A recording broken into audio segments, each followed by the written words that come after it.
As fall turns to winter and the temperature drops below freezing, frost heave, or more accurately, frost action, begins damaging our roads, and the problem continues right through winter into spring. Frost action causes heaving, dips, cracks, and potholes in pavement. It also dislocates posts and produces complaints from citizens.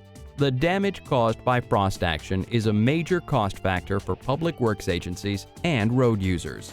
Three factors work together to form ice that damages our roads: water in the soil, freezing temperatures, and frost-susceptible soils. Or, in more memorable terms, it's the 3 W's: water, winter, and wicking. To construct and maintain roads that resist damage from frost action, roadway officials need a clear understanding of frost action in soils. In the 1960s, U.S. Army Corps of Engineers researchers showed how frost action occurs. They placed frost-susceptible soil in a temperature-controlled environment so they could measure the amount of movement, or heave, caused by frost formation in the soil. Due only to frost formation in the soil, the originally 6-inch high soil sample grew to 10 inches, a total heaving of almost 70% of the sample's initial height. This same frost action occurs in our roads.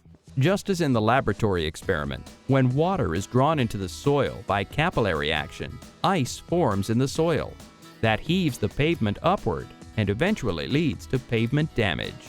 In the spring, the ice in the soil begins to thaw just as it froze, from the top down.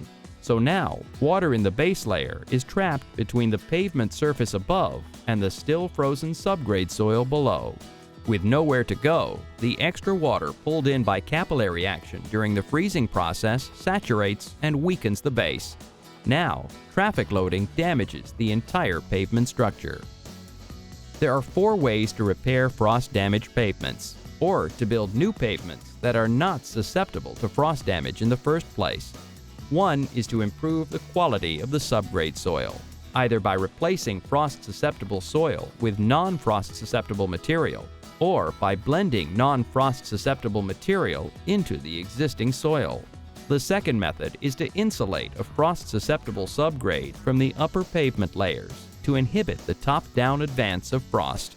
The third method is to prevent moisture from being wicked up from the subgrade into the base by placing a layer of drainable material below the base. The fourth way is to drain water in the subgrade to the sides of the pavement structure into ditches or storm drain systems. This can be done with geosynthetic materials or by crowning the subgrade, or both. Frost action is a major cause of pavement damage, but public officials should understand that by investing in properly constructed pavements, frost action can be controlled or eliminated.